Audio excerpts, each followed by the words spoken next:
Esse áudio é a narração do livro Cartas de Cristo. Você pode adquirir essa obra através do QR Code aqui na tela. Esse livro também está disponível para download no site cartasdecristobrasil.com.br e você acha o link aqui na descrição do vídeo. Carta 5, quarta parte. Não é uma mera coincidência que hoje várias pessoas criativas empreendam viagens difíceis para explorar, determinar e fotografar os lugares em que vivem as criaturas selvagens e as plantas silvestres, a fim de permitir descobrir a imensa inteligência por trás da criação. Você é entretido e instruído por um banquete de fatos e fotografias sobre as maravilhas do seu universo. Durante meu tempo na Terra, não tive tais maravilhas às quais referir-me para ensinar aos judeus a universal verdade da existência. Eu tinha somente os animais domésticos e as aves para usar como exemplos da maravilhosa inventividade, inteligência e consciência aparentes em todo ser vivo. Em nenhuma parte do Evangelho foi escrito que eu me referia ao alto e poderoso Jeová como Criador, como era o costume dos líderes judeus. Não, eu recorri ao campo, às flores e às aves e procurei ensinar aos meus compatriotas que eles estavam rodeados por uma criação milagrosa e maravilhosa. Há 2000 anos, em sua dimensão, nos faltava seu atual conhecimento científico para observar e explicar de maneira inteligente a atividade que eu chamava o Pai em tudo que se encontra ao seu redor. Para descobrir a sua verdadeira fonte do ser, peço a você que avalie a inimaginável e indescritível complexidade e diversidade de trabalho intencional, claramente evidente nos pinguins e nos porcos. A mente humana pode reproduzir quaisquer das atividades mais básicas no sistema digestivo, por exemplo, que rapidamente reúne as enzimas requeridas e os hormônios necessários para a digestão?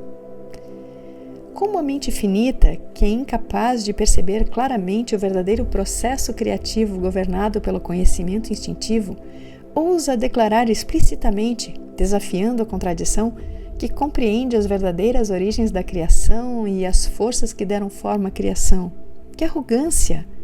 Esses homens somente podem pensar segundo o que dizem os seus olhos.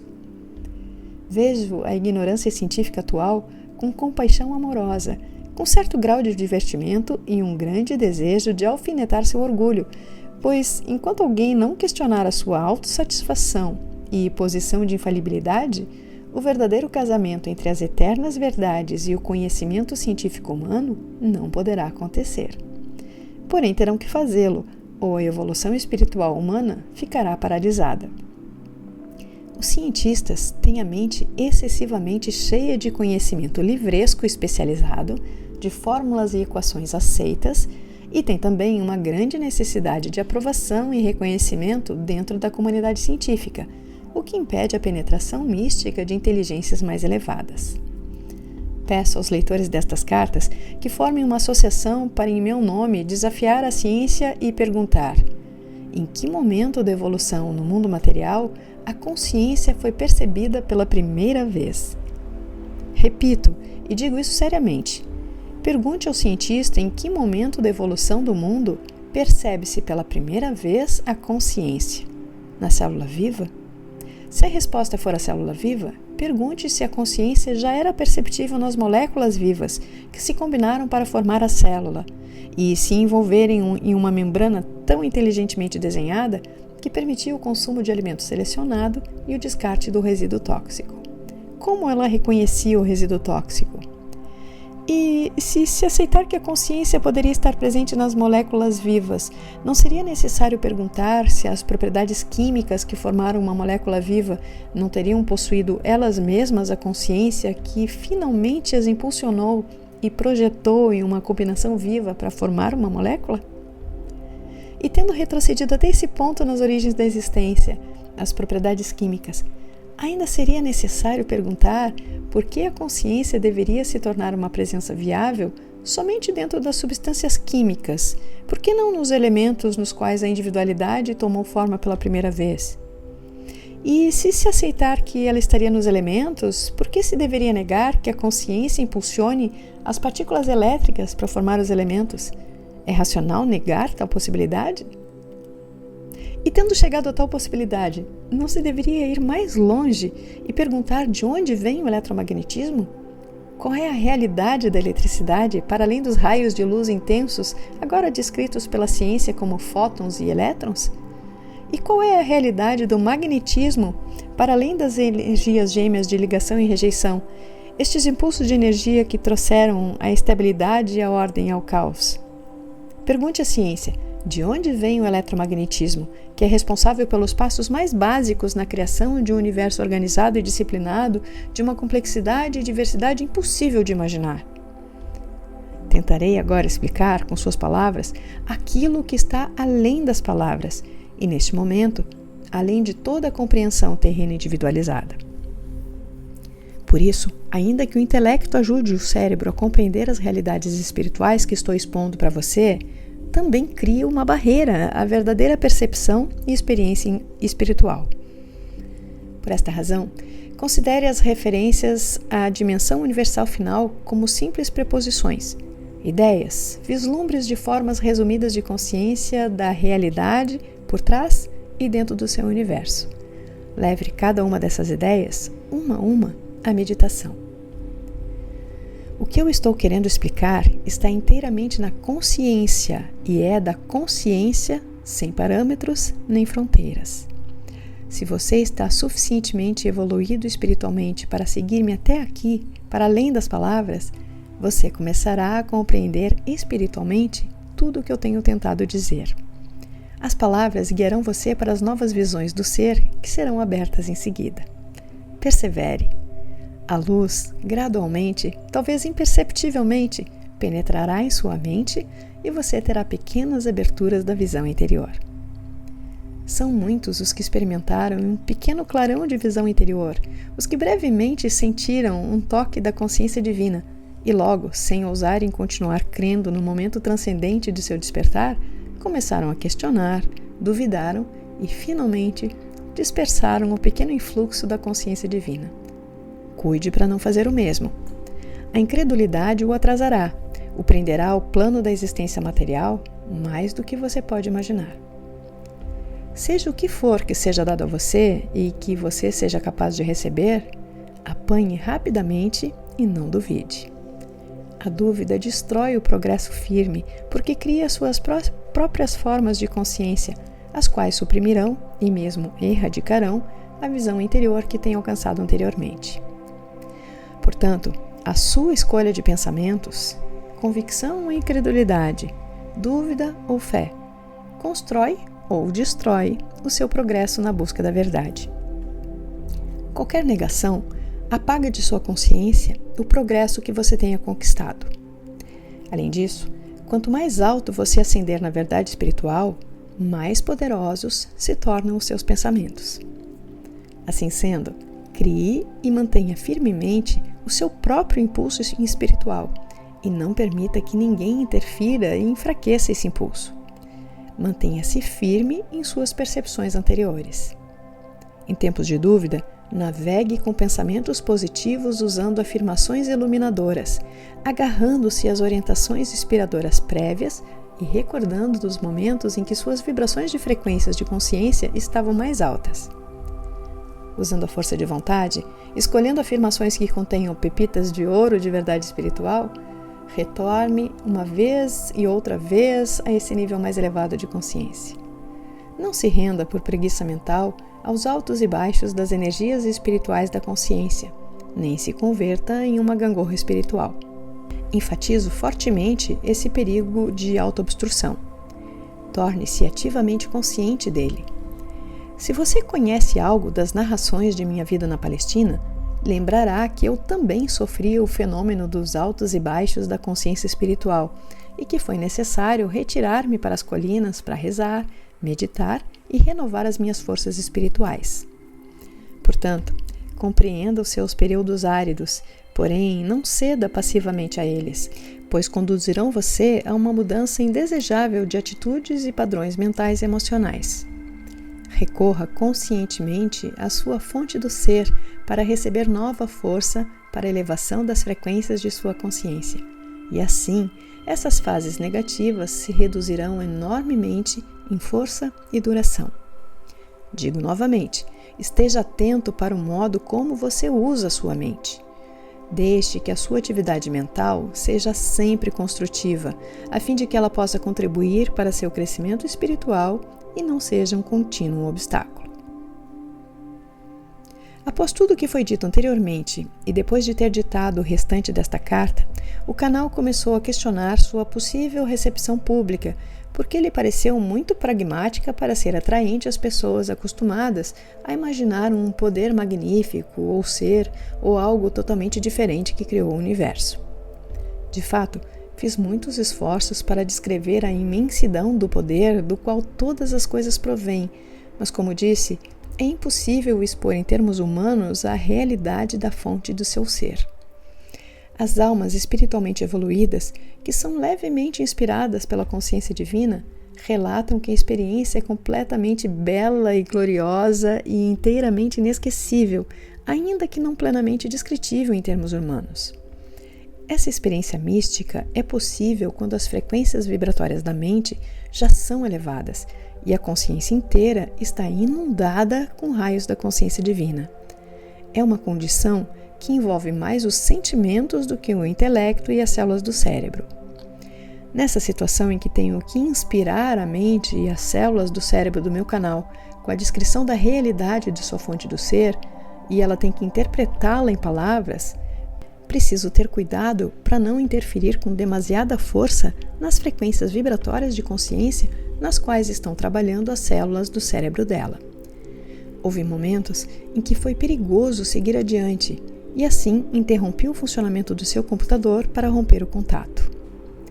Antes que comecem a estudar, meditar e absorver essas páginas, quero primeiramente deixar claro a todos aqueles que lerem estas cartas que meu propósito com elas é, antes de tudo, dissipar os mitos com os quais a minha personalidade humana e os meus ensinamentos foram envolvidos. É minha intenção que o dogma e as doutrinas religiosas finalmente morram de morte natural em todo o mundo, do mesmo modo que desapareceram os sacrifícios de animais no Templo de Salomão. Em segundo lugar, vim também para ajudar as igrejas a deixarem suas noções arcaicas de Deus e de pecado.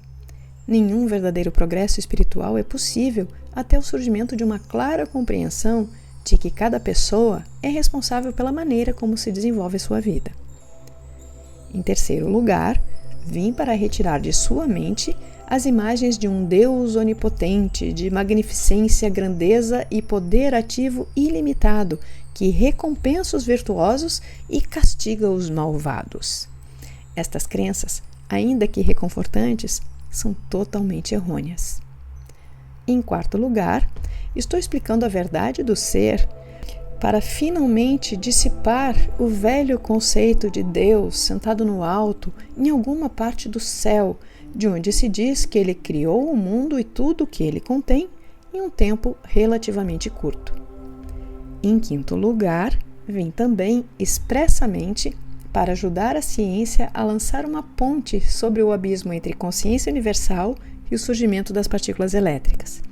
Sem esta ponte entre a dimensão espiritual invisível e o mundo visível da matéria, a ciência permanecerá paralisada nas velhas ideias e conceitos, ao invés de progredir em direção a novos reinos de investigação espiritual científica para o aperfeiçoamento da humanidade. Também vim para mostrar a você a verdadeira natureza daquele que lhe deu o ser, que lhe deu a individualidade, pois tem esse conhecimento que revelará a natureza do seu ser dual, porém totalmente interrelacionado, espírito e corpo. Você também ficará paralisado no mesmo nível de consciência em que está no momento.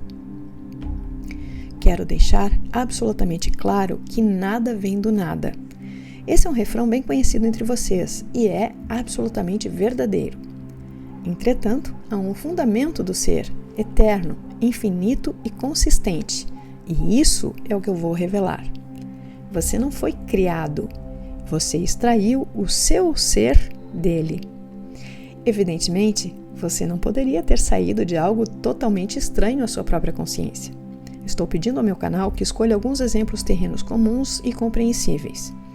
Não se pode tirar um recheio de torta de um pote de melaço e descobrir que é carne moída.